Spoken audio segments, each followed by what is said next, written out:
It was October 2023, heading into the colder months, and the rail lines I worked on felt heavier with each passing week.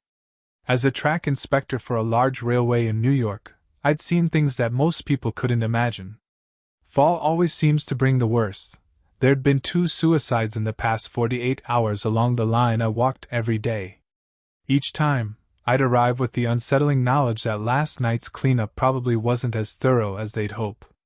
The grim reality of it seeped into my bones, a cold, persistent chill that no amount of coffee or layers could ever fully dispel.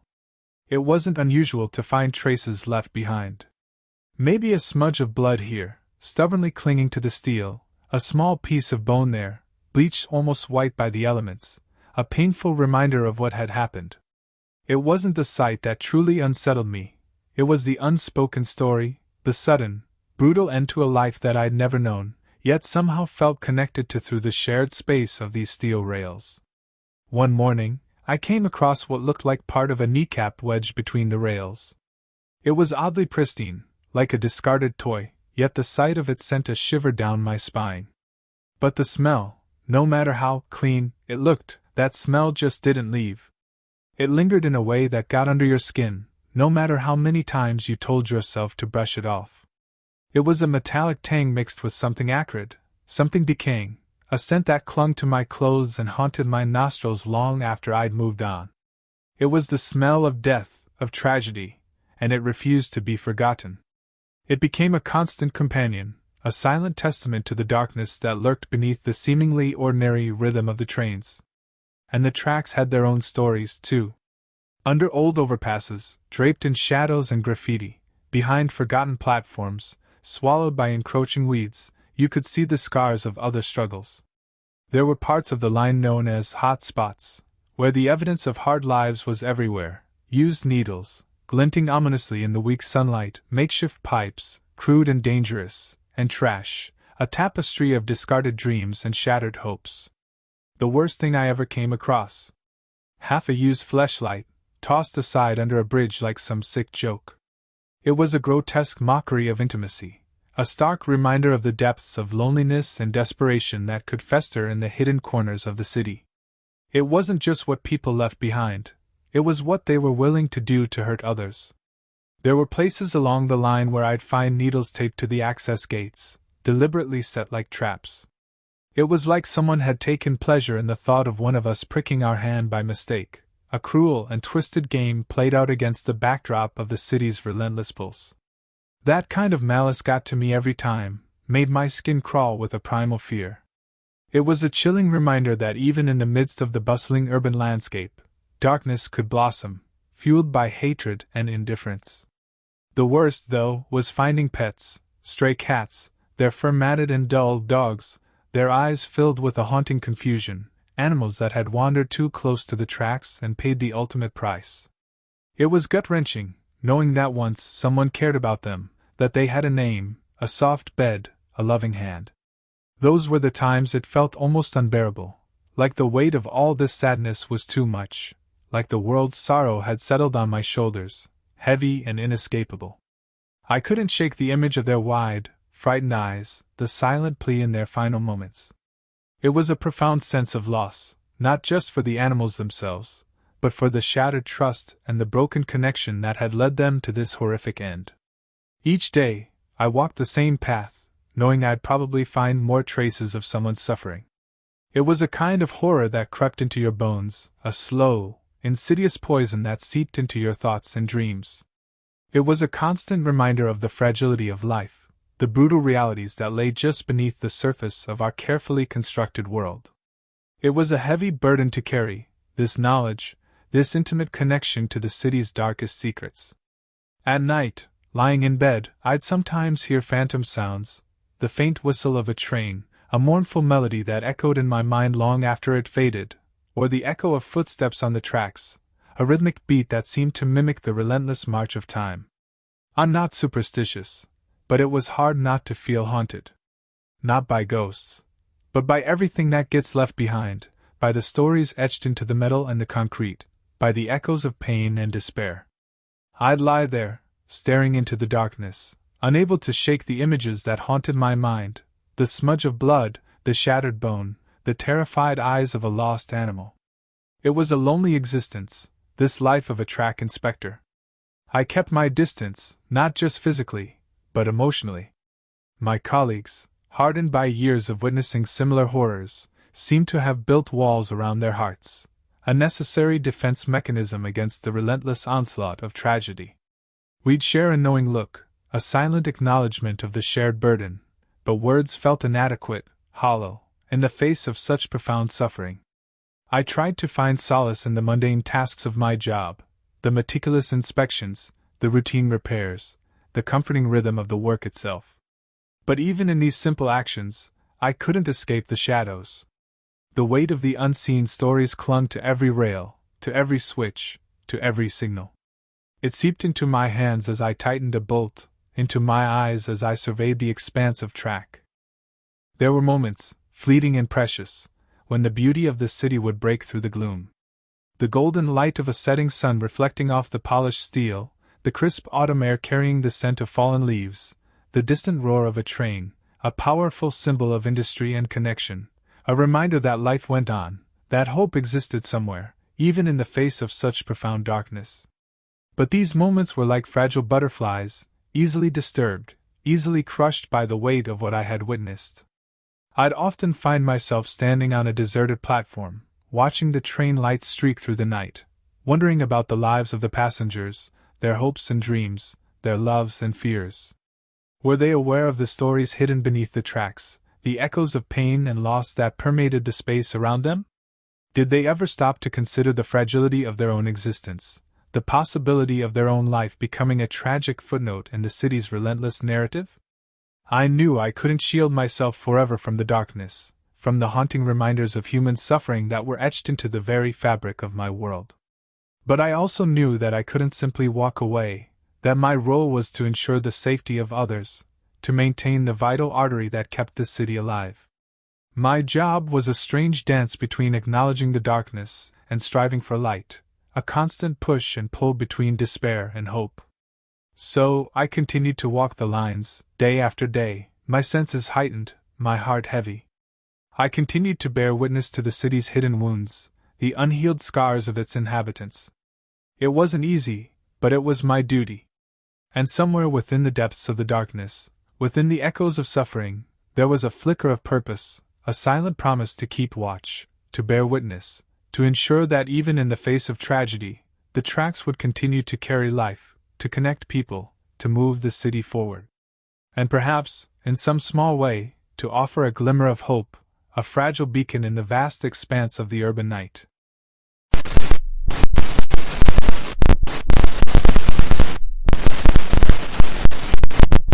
Working the late shift with two other technicians in the New York City subway tunnels, we suddenly heard a woman's scream echoing from deep within the dark tunnel. It was the kind of scream you'd hear in a horror movie, loud, terrified, like someone had just seen something horrific. Two of us bolted toward the sound, sprinting for what felt like an eternity, but after several minutes, the noise stopped, leaving only an eerie silence. There was no one there, no sign of anyone. We were absolutely certain we'd all heard the same scream, but there was nothing, no trace, no person, just the thick, unsettling quiet that filled the tunnel. The air hung heavy, thick with the metallic scent of old rails and the damp, earthy aroma that permeates the subway's underbelly. My heart hammered against my ribs, a frantic drumbeat against the otherwise oppressive quiet. Marco and Lise, my fellow technicians, stood beside me, faces pale in the dim light of our headlamps. We were all breathing hard, a silent testament to the adrenaline that still coursed through our veins. Did you hear that?" Luis whispered, his voice raspy. "Yeah," Marco replied, his voice barely above a breath. "I thought I was losing my mind for a second." I nodded, unable to speak. The memory of that scream was still raw, a jagged shard lodged in my brain. It felt so real, so visceral, that it was hard to believe it was simply a figment of our imagination. We exchanged a few more nervous whispers, trying to make sense of what we'd just experienced. The silence was unnerving, amplified by the vast emptiness of the tunnel that stretched before us like a dark, gaping maw. We were alone, save for the faint hum of the electrical systems that powered the subway. We decided to retrace our steps, our pace now slower, more cautious. The air felt colder, denser, as if the very tunnel itself was holding its breath. The rhythmic clanking of our boots against the metal tracks echoed through the cavernous space, a sound that seemed to mock our vulnerability.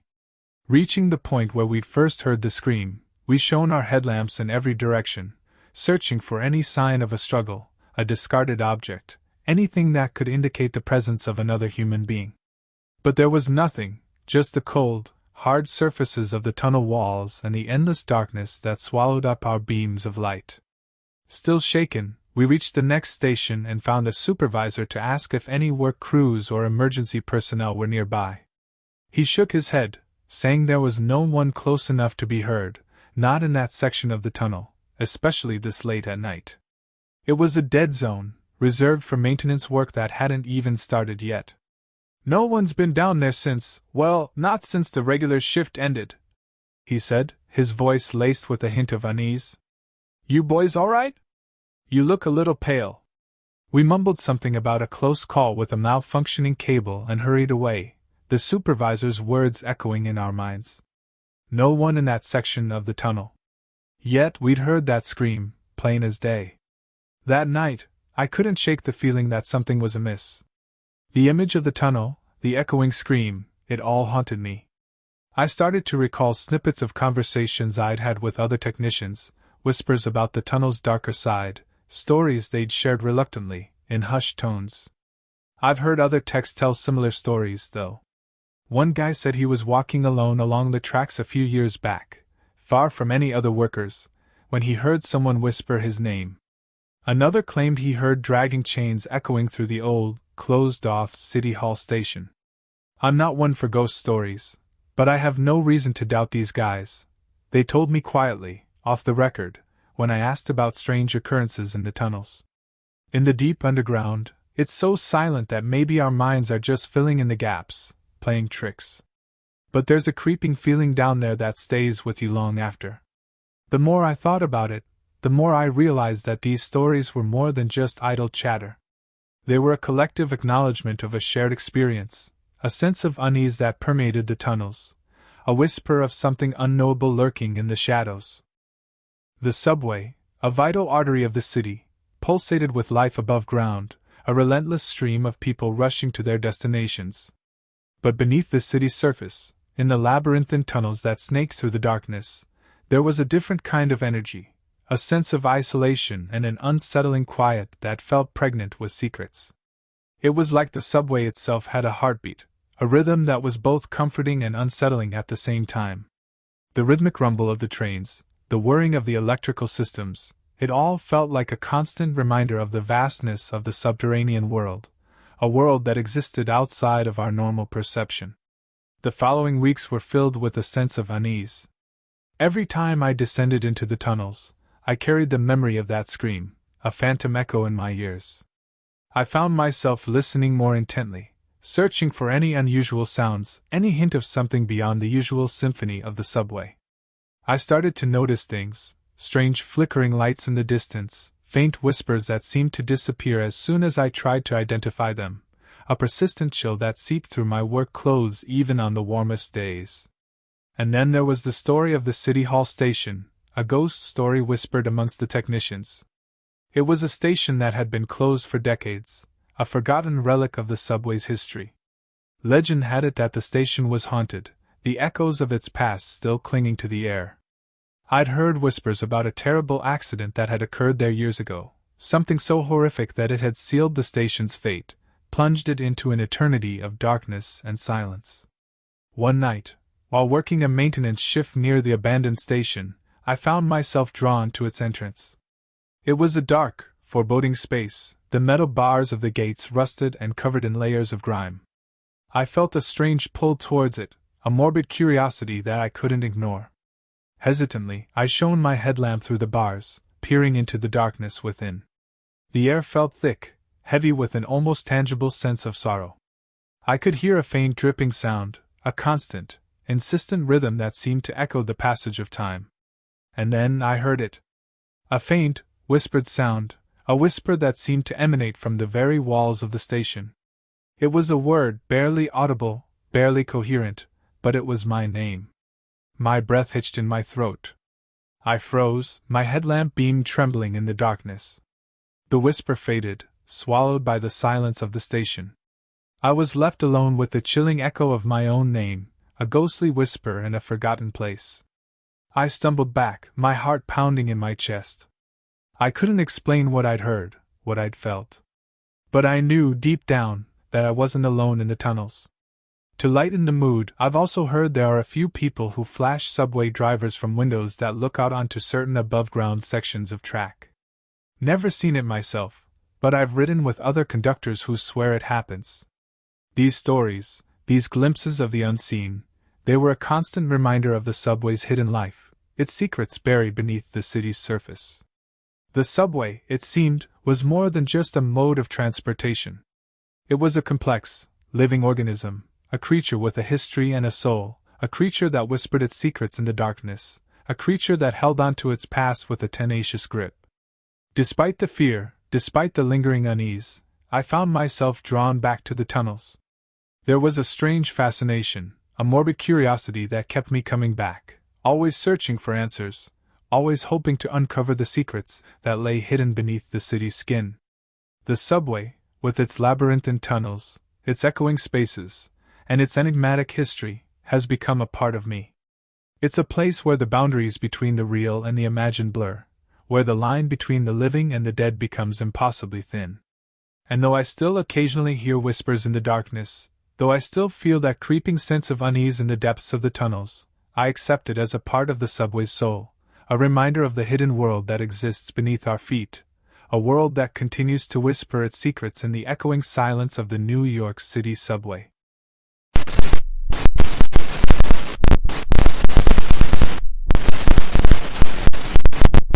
I work as a backup janitor at a local community center in Brooklyn when the regular one isn't available. I've seen some pretty strange things in the places I clean. There are the usual syringes and soda cans, not that shocking after a while, but the weirdest thing I ever encountered happened when I was called out to a decommissioned subway yard to clean out some old train cars. These things hadn't been used since the early 2000s and were slated for scrapping since they were too battered to be refurbished. The call came in on a Tuesday afternoon, a day usually reserved for the quiet hum of the community center's after-school program and the faint scent of disinfectant. My boss, a portly man named Sal who always smelled faintly of stale coffee and regret, informed me that the usual cleaning crew couldn't make it to the subway yard due to unforeseen circumstances. He mumbled something about a family emergency, while handing me a crumpled map and a set of keys. I wasn't surprised. The cleaning crew was a revolving door of vaguely disgruntled individuals who either disappeared without a trace or were unceremoniously fired for various infractions. It was a gig that rarely attracted the most reliable of folks. "Just gotta clear out some old cars," Sal said, his voice raspy. "Might be a bit dusty, maybe a few stray rats. Nothing too wild." He winked, a gesture that never quite reached his eyes. I was paid by the hour, and my hours were pretty flexible, so I wasn't particularly inclined to argue. I'd seen enough weirdness in the community center to know that "nothing too wild" could translate into a variety of unexpected horrors. I'd found a half-eaten sandwich in a storage closet that looked suspiciously like it had been gnawed on by a raccoon, and I'd once uncovered a cache of glitter-covered photographs featuring individuals whose identities I couldn't even begin to guess. So, a bit of dust and a few rats didn't faze me. I was warned beforehand that there might be a homeless person in one of them, but I brushed it off since I'd seen plenty of people camping out in various places I cleaned. They usually just ran off when they saw me coming. The thought of them rummaging around in old train cars hardly seemed worth any concern. So, I grabbed my bucket, a few cleaning rags, and hopped in the company truck to head out to the rundown part of the yard where the trains were parked. Just another routine janitorial duty. As I drove, the landscape shifted from the familiar bustle of Brooklyn to a more desolate, industrial scene. Rust-colored buildings, graffiti-covered walls, and the faint aroma of diesel fuel filled the air. The closer I got, the more I felt a sense of unease settle in my gut. I suddenly realized I left the keys to the train cars back at the office. Oh well, I thought, these cars are so old that the doors probably don't even lock anymore. I drove out to the train yard, parked my truck, and got out. Nothing seemed creepy at this point, just some rusty old subway cars. I'd encountered far creepier things before. I walked up the stairs and kicked in the door with little effort. It didn't even have a lock anymore.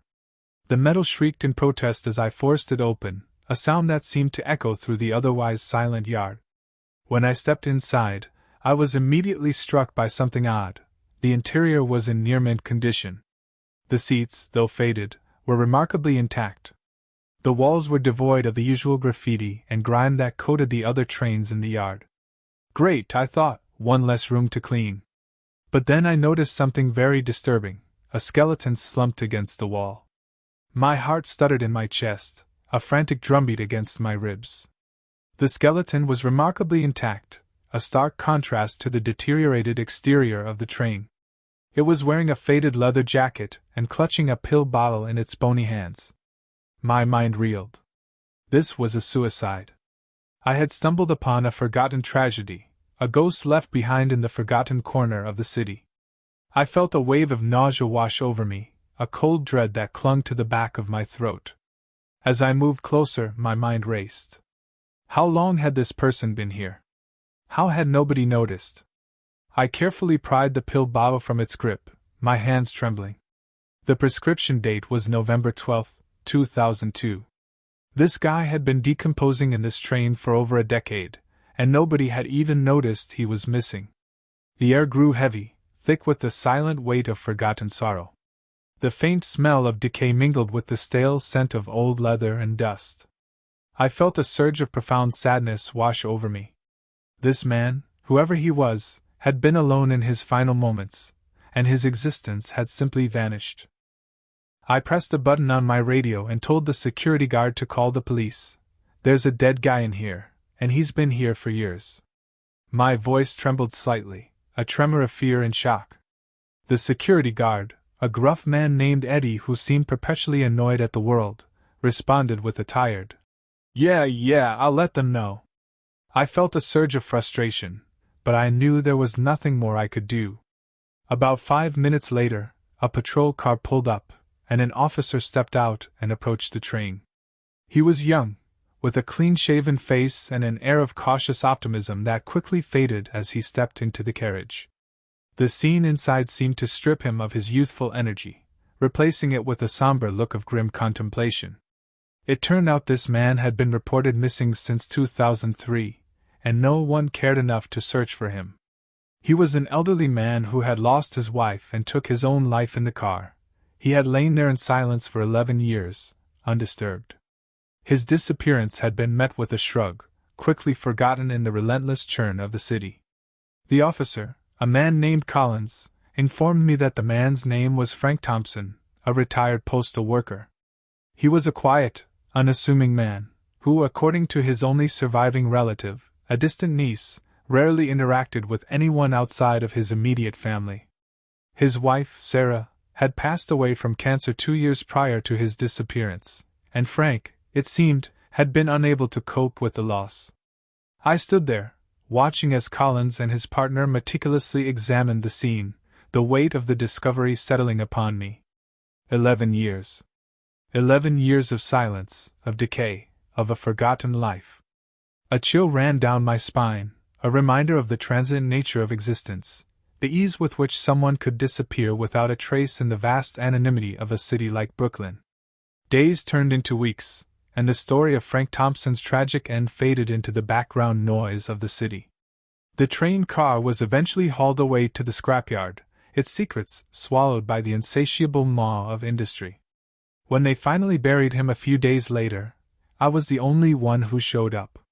All of his family was either deceased or didn't care enough to attend. The funeral was a simple affair, a small ceremony held in a quiet cemetery on the outskirts of Brooklyn.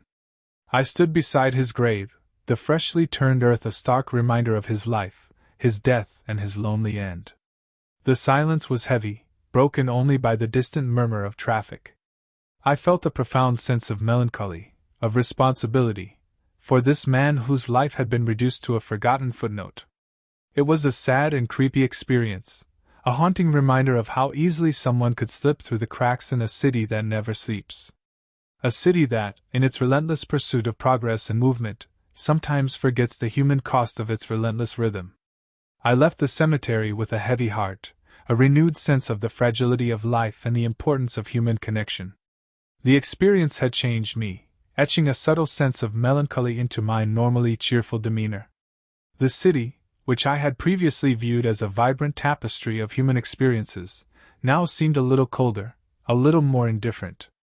I still work as a backup janitor, cleaning up the messes of a city that never sleeps, but I do it with a newfound awareness of the stories that lie hidden beneath the surface, the forgotten lives lost in the shadows. And sometimes, when the city falls silent, I can hear a faint echo of Frank Thompson's lonely last breaths, a whisper from the past that reminds me of the fragility of life and the importance of remembering the ones who are easily forgotten.